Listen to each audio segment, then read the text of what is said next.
Bonsoir et bienvenue sur boursicoté.com pour cette analyse technique Forex et matières premières avec donc pour débuter cette paire de devises euro-dollar ici qui après une ouverture sur un joli gap haussier qui englobe totalement ici la zone de résistance des 1,1298 est en train de revenir sur cette zone. Alors cette zone qui était précédemment résistance pourrait bien s'imposer ici comme zone de support, ce qui serait assez intéressant techniquement puisqu'on matérialiserait ici un retournement de la dynamique court terme qui est déjà en phase de l'être. Donc le fait ici de revenir sur par exemple les 1,13, de repartir à la hausse serait une confirmation.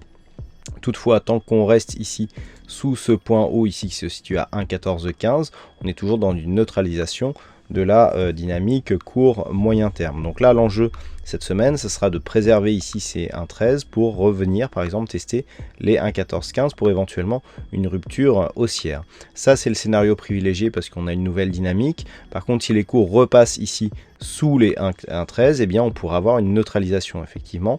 Le fait de repasser sous cette zone et de revenir par exemple chercher les 1,12.17, eh bien neutraliserait la dynamique court terme. Par contre, sur une cassure ici de ce point bas significatif, on repartirait dans une dynamique baissière avec une succession de points hauts et de points bas. Donc si on capte un nouveau point bas, eh bien qui serait donc décroissante et qui validerait donc cette nouvelle dynamique. Donc sur la paire de devises euro-dollar, de toute façon pour l'instant on a plutôt un retournement de tendance qui se fait à la hausse, mais attention donc de ne pas repasser trop rapidement sous la 1,13 pour ne pas invalider cette nouvelle dynamique.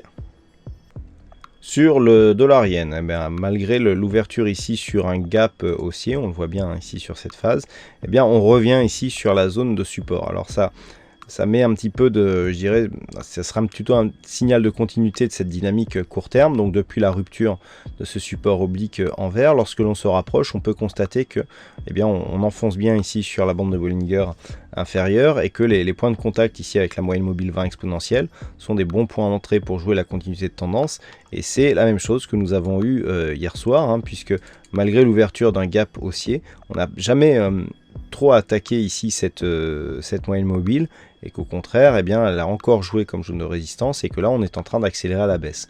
Donc par rapport à cette configuration là, autant on était légèrement survendu, on avait une amplitude sur le MACD qui était assez forte.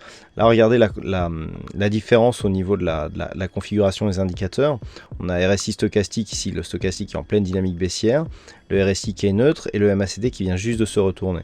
Donc là, si on continue à baisser, il est clair que le support ici des 103.83 risque de céder et donc d'ouvrir la porte à de nouveaux points bas significatifs, dont ici de nouvelles zones de support qui se situent aux alentours des 101.11. Donc dans l'éventualité d'une rupture de ce support, c'est ce nouvel objectif qu'il faudra viser et donc la dynamique restera baissière tant que nous resterons ici sous cette moyenne mobile 20 exponentielle.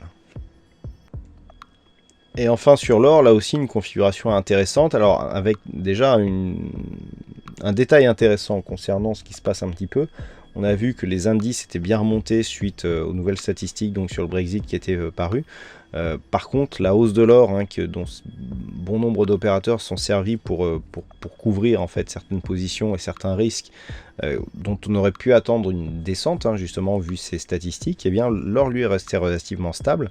Et je vous rappelle qu'on avait repositionné ici les 1280 sur la zone des 1277. Vous voyez comment on est venu ici chercher ce niveau de support dans la journée. Donc on reste ici sur plutôt une dynamique haussière depuis ici qu'on a marqué ce point haut et qu'on est redescendu. Certes on stabilise du point de vue ici de cette zone horizontale, mais on n'est toujours pas venu chercher ici cette bande de Bollinger inférieure sur laquelle il n'y a toujours pas eu de contact. Donc on est clairement ici sur une dynamique très court terme qui est neutre, mais toujours au sein d'une tendance de fond qui reste haussière. Donc sur l'or, tant qu'on reste au-dessus des 1277.50, on reste ici sur une dynamique à prédominance haussière. Vous voyez que le contact ici avec la moyenne mobile 50 arithmétique pourrait réimpulser un nouveau mouvement. C'est d'ailleurs ce qui semblerait être sur le point de se faire, même si ce n'est pas du tout confirmé. Par contre, une rupture éventuelle de cette zone des 1277 pourrait donc marquer le début d'une consolidation. Si tel était le cas, il faudrait retracer les retracements de Fibonacci sur la dynamique.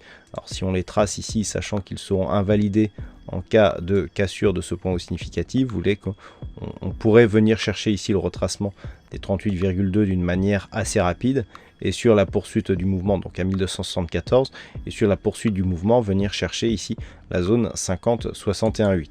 Mais il faudrait déjà casser cette zone des 1277, et tant que l'on reste au-dessus, eh bien, le biais reste plutôt haussier.